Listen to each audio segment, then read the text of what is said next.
Imagine a city suspended between heaven and stone, rising from rugged hills more than 700 meters above sea level.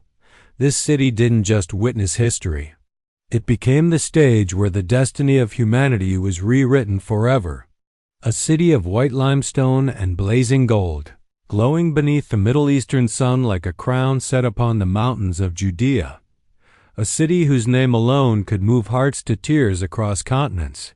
Jerusalem, the holy city.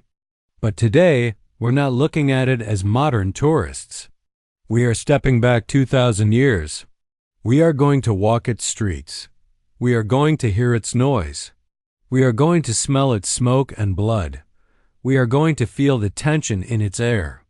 And if you stay with me until the very end, you will understand why what happened in this city still shapes the world you live in today.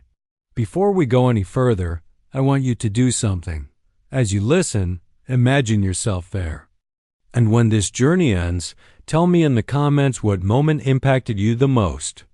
Because this is not just information. This is immersion.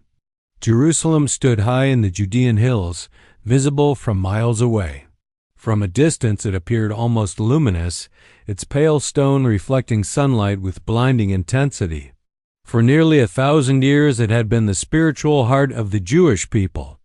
Here King David established his throne. Here Solomon built the first temple. Here Babylon destroyed everything. Here the people returned. Here they endured Greek domination. And now, in the days of Jesus, the city lived under the iron authority of Rome. Jerusalem was designed for roughly 80,000 permanent residents. Yet during the great festivals, especially Passover, its population could surge to more than 250,000 people. Picture that. A city built for 80,000 suddenly overwhelmed by nearly 4 times its size. Streets overflowing. Water stretched thin. Food supplies strained. Emotions heightened. Pilgrims flooding through the gates, carrying lambs for sacrifice. Voices speaking Aramaic, Hebrew, Greek, and Latin. Expectations of deliverance filling the air. Hatred toward Roman occupation simmering beneath the surface. And into that atmosphere of pressure and prophecy, Jesus enters riding on a donkey, greeted by shouts of hope. But before we reach that defining week, we must understand the city itself. Jerusalem was divided by the Tyropoeon Valley. On the western hill stood the upper city. On the eastern and southern slopes lay the lower city. The difference between them was not just geography. It was social, it was economic. In the upper city lived the elite, wealthy merchants, influential priests, members of powerful families who controlled the temple and the city's economy. Their homes were grand mansions built from finely cut limestone, 2 or 3 stories high, with decorative frescoes, intricate mosaic floors, and spacious courtyards. These families had grown rich through temple taxation, currency exchange, and cooperation with Roman authorities.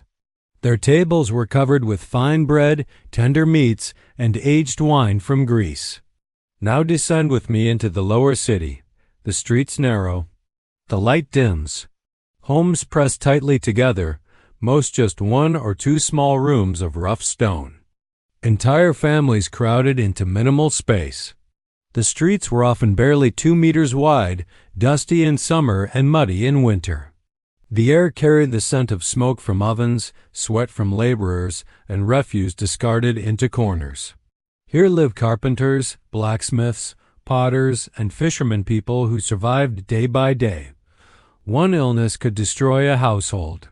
This was the world Jesus moved through daily, speaking with fishermen, eating with tax collectors. Do you see why his message resonated so deeply? The contrast between wealth and poverty was impossible to ignore. The main roads of Jerusalem offered another picture entirely. Herod the Great had paved the principal avenue with massive white limestone slabs flanked by shady colonnades. Here, commerce flourished. Vendors shouted, advertising lambs and doves for sacrifice. The sound was overwhelming. Bargaining voices, hammer strikes, creaking wheels, and the hum of multiple languages. Jerusalem was global in its reach, a city pulsing with diversity, united by one shared devotion, the temple. Everything revolved around it. Herod's temple was one of the architectural marvels of the ancient world. The platform covered more than 15 hectares, supported by enormous retaining walls. Its facade gleamed with white marble and gold plating. Ancient historians wrote that under sunlight it appeared like a snow-covered mountain crowned with fire. The complex contained concentric courts. The court of the Gentiles allowed entry to non-Jews. It was expansive, and here rabbis taught, money changers exchanged Roman coins, and animal sellers offered approved sacrifices. And it was here that Jesus overturned tables, condemning exploitation and declaring that God's house had been turned into a den of thieves. Beyond that were more exclusive courts, leading eventually to the massive altar of burnt offering. This was the heart of temple activity. Every day, lambs and other offerings were sacrificed. Blood flowed along channels. Smoke ascended continuously. The smell of burning flesh lingered across the city. During Passover, the scale intensified dramatically, with tens of thousands of lambs sacrificed within hours. And behind it all stood the temple building itself. Inside was the holy place, and beyond a thick veil lay the most holy place. Only the high priest entered there once a year. In Solomon's temple, the Ark of the Covenant had stood there. But in Herod's temple, it was absent. The inner chamber was empty.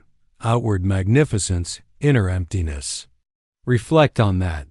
The temple employed thousands, and the high priest Caiaphas wielded immense authority, cooperating with Rome to maintain order. Various Jewish groups held different beliefs: the Sadducees, the Pharisees, the revolutionary zealots. All this while Roman soldiers watched from the Antonia fortress overlooking the temple. Tension simmered like a pot near boiling. And then came the final week. Jesus entered Jerusalem to cheers. Hope surged. He taught daily in the temple courts, challenging religious leaders. He predicted the city's destruction. He shared a final meal. He prayed in agony. He was arrested, tried, and delivered to the Roman prefect, Pontius Pilate, mocked, scourged, and led outside the city walls to be crucified along a public road as a warning. The city that longed for redemption rejected its Redeemer. But the story did not end at the cross. On the third day, a tomb was found empty. The disciples were transformed from fear to courage. For 40 days he appeared to them, then ascended from the Mount of Olives. Jerusalem became the birthplace of the early church. Yet within 40 years, prophecy unfolded. Revolt against Rome erupted. In the year 70, Roman legions breached the walls. The temple burned to the ground. The sacrificial system ceased. But the message had already spread across the empire, transforming hearts far beyond Jerusalem's ruins. Today, archaeologists uncover streets and steps from that era. We can stand where those events occurred. But the deeper question remains: if you had been there, what would you have done? Would you have joined the shouting crowd? Would you have stayed silent? Would you have believed when hope seemed buried? Jerusalem was a city of impossible contrasts: wealth and poverty, devotion and corruption, faith and hypocrisy. And within that tension, the unimaginable occurred. The Creator walked as a man, the author of life died, and death itself was defeated. If this journey opened your eyes, take a moment to like this video. It helps this message reach others. Subscribe so you don't miss our next exploration into the world of Galilee that shaped his ministry. Share this with someone who seeks deeper understanding. Thank you for staying until the end. Jerusalem is not merely a city of the past. It's the crossroads where heaven touched earth, the turning point of all human history.